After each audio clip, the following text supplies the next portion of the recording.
হরে কৃষ্ণ, রাধে রাধে। তো কৃষ্ণের বাণী ভগবদ গীতায় ভগবান শ্রীকৃষ্ণ আমার যেমন উপদেশ দিয়েছেন, ভক্তি হচ্ছে সর্বশ্রেষ্ঠ। তো ভক্তি করলে কি লাভ আছে?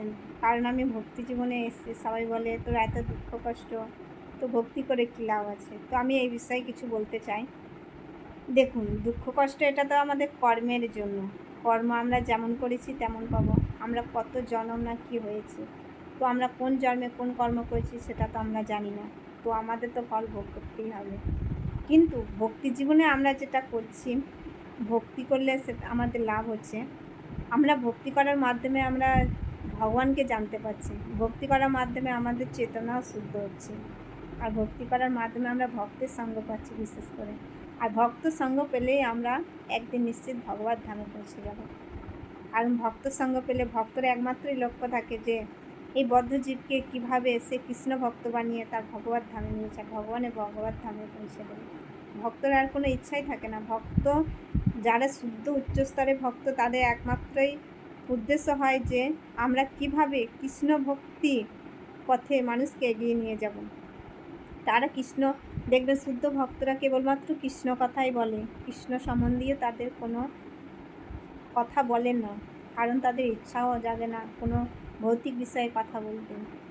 তাই আমরা যখন ভক্তি করি অনেক আমাদের ফায়দা। আমরা যদি ভক্তি করতে করতে আমাদের যদি মৃত্যু হয়ে যায়, তো আমাদের ভক্তিটা যেখানে স্টপ হয়েছে, আবার পরে যদি আমাদের মৃত্যুর পরে যদি ভগবান আমাদের ভক্ত ঘরে জন্ম দেয়, তাহলে আমাদের যে ভক্তিটা রয়ে গেছে সেখান থেকেই আবার স্টার্ট হয়। কারণ ভক্তি কখনোই নষ্ট হয় না। আমাদের শরীর নষ্ট হয়ে যায়, আমাদের মৃত্যুর সঙ্গে আমাদের দেহটা হয়তো নষ্ট হয়ে যায়, কিন্তু আমাদের ভক্তি কখনোই নষ্ট হয়ে যায় না। আমরা ভগবান শ্রীকৃষ্ণকে ভুলে যাই না। এটা ভগবান আমাদের প্রতিজ্ঞা দিয়েছেন। এটা হচ্ছে ভগবানের ভক্তি করা ফায়দা, অনেকটাই লাভ, অনেক লাভ। কারণ এটাই হচ্ছে ভক্তি করা একটা লাভ। কারণ আমরা যে মৃত্যুর সাথে সাথে আমরা সব কিছু ভুলে যাই। কিন্তু দেখবেন অনেক বাচ্চা ভক্তের ঘরে জন্ম নেয়, কেন নেয়? কারণ সে ভক্তি করতে করতে হয়তো কোনো জায়গায় তার স্টপ হয়ে গিয়েছে, কিন্তু তার ভক্তিটা কখনোই ভগবান ভুলে যাননি যে তার ভক্তিটা হয়তো কিছুটা করেছে, কিছুটা বাকি রয়েছে। সে ভক্তিটা করার জন্য আবার তাকে যে কোনো ভক্তের ঘরে জন্ম দেয়, আর ভক্তিটা সে সম্পূর্ণরূপে কমপ্লিট করে এর ভগবত ধামে চলে যায়। এটাই হচ্ছে ভক্তির। তো ভগবান কত কৃপালু, আমাদের এত বড় সুযোগ দিয়েছে। কেননা আমরা ভক্তি করব। আমরা যে দুঃখ কষ্ট পাচ্ছি এর জন্য আমাদের কোনো ইয়ে নেই, এতে আমাদের ভেঙে পড়লে হবে না। কারণ আমরা যেটা দুঃখ পাচ্ছি সেটা ভগবান এই জন্মেই আমাদের সব কিছু পাপের, আমরা যে জানি না কোন জন্মে কি পাপ করেছি সেটা এখানেই আমাদের। কিন্তু আমরা যদি পাপ নিয়ে আমাদের মৃত্যু হয়ে যায়, জানি না আমাদের আবার কতবার কুকুর বিড়াল শিয়াল হতে হবে, তারপর আমাদের এই পাপের প্রায়শ্চিত্ত করতে হবে। তার থেকে ভালো না এই জন্মে একবার মনুষ্য জন্ম পেয়ে ভগবানের ভক্তি করে আবারও আমরা ভগবত ধামে ফিরে যাই। তো আপনারা সবাই ভগবত গীতা পড়ুন। ভগবত গীতা পড়লে আপনারা জানতে পারবেন যে আমরা ভক্তি কেন করব, আমরা ভগবানকে কেন ভোগ লাগিয়ে খাবো, ভগবানকে আমাদের মনুষ্য জীবন কেন পেয়েছি, আমাদের মনুষ্য জীবনে কি করা উচিত, কি করা উচিত নয়, আমাদের কেমন কথা বলা উচিত, কেমন কথা বলা উচিত নয়, আমাদের সবাইকে কেমন আপন করে নেওয়া উচিত, এটাও ভগবান ভগবত গীতায়। কারণ ভগবত গীতা এমন একটা যেটা আমাদের সব কিছু শেখায়, এ থেকে জেড পর্যন্ত। আমাদের কী খাওয়া উচিত কী খাওয়া উচিত না সেটা ভগবত গীতায় পাওয়া যায়। ভগবত গীতা হচ্ছে আমাদের সর্বশ্রেষ্ঠ ভক্তির পথে একটা নির্দিষ্ট, ভক্তি মার্গে একটা নির্দিষ্ট পথ। আপনারা যদি ভগবত গীতা না পড়েন তাহলে আপনারা কৃষ্ণকে কিভাবে জানতে পারবেন? আমি আজকে ভক্তিপথে এসেছি ভগবত গীতা আর ভগবানের ভক্তের সঙ্গ করে।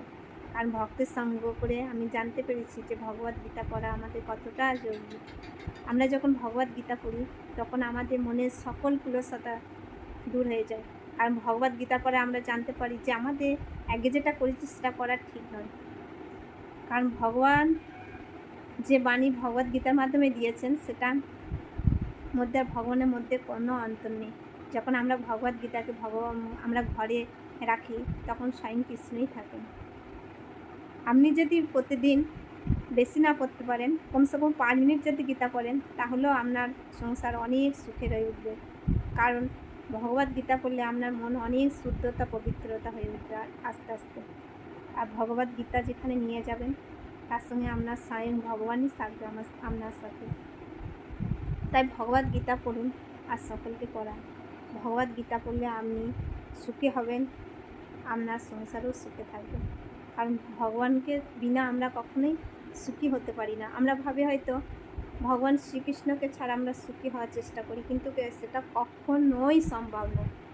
একমাত্র আমরা ভগবানকে নিয়েই সুখী হতে পারবো। আমরা যা কিছু করব সেটা ভগবানকে যদি আমরা ভোগ লাগাই, তাহলে আমরা যদি কিছু বাজার যাই তো ভাববো আমরা এটা বাজারে গিয়ে ভগবানের জন্য কী নিয়ে যাব, যাতে ভগবানকে রন্ধন করে সেটা ভগবানকে ভোগ লাগাবো। তো আমরা বাজারে গেছি তো ফুল নিয়ে আসবো, তো ভাববো আমরা এই ফুলটা দিয়ে ভগবানের চরণে লাগবো। তো আমাদের কর্ম ভগবান চেতনার মধ্যেই চলে আসবে, যেটা আমরা ভগবান বিষয় সম্বন্ধে সবসময় আমরা চিন্তা করি।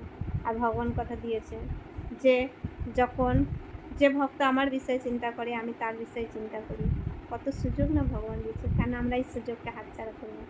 তো আপনারা সুযোগটাকে কাজে লাগান, ভগবদ গীতা পড়ুন। আর ইস্কনের প্রতিষ্ঠাতা আচার্য কৃষ্ণ কৃপা শ্রীমূর্তি অভয় চরণামৃন্দ ভক্তি বেদান্ত স্বামী শিলা প্রপাত, উনি কত কষ্ট করে ভগবদ গীতা লিখে গেছেন আর আমাদের দান করেছেন। উনি আমাদের কথা দিয়েছেন যে তোমরা যদি নিষ্ঠা সহকারে 16 মালা জপ করো আর প্রতিদিন ভগবদ গীতা পড়ো, প্রসাদ খাও, ভক্তের সঙ্গ করো, তাহলে নিশ্চিত একদিন তোমরা ভগবত ধামে পৌঁছে যাবে। তো আমরা যদি এগুলো নিষ্ঠাভাবে করি তাহলে আমরা নিশ্চয়ই একদিন ভগবত ধামে পৌঁছে যাব। হরে কৃষ্ণ, রাধে রাধে। আপনারা সবাই ভালো থাকবেন। আর আমার বলার মধ্যে কোনো যদি আপনাদের দুঃখ দিয়ে থাকে সেটা আমাকে ক্ষমা করে দেবেন, কারণ আমি ঠিক মতন বলতে পারি না। আমি ভাবি এক কিন্তু বলে ফেলছি আর ক্যামেরার মধ্যে এক বলছি। কেউ নেই এখানে, আমি ক্যামেরাটা ধরে কথাগুলো বলছি, জানি না আমি ঠিক কী বলেছি। যাই হোক, আমি চেষ্টা করছি যাতে ভগবান কৃষ্ণের বাণী সকলের মধ্যে পৌঁছে দেওয়া। হরে কৃষ্ণ, রাধে রাধে। সকলে ভালো থাকবেন। প্রণাম।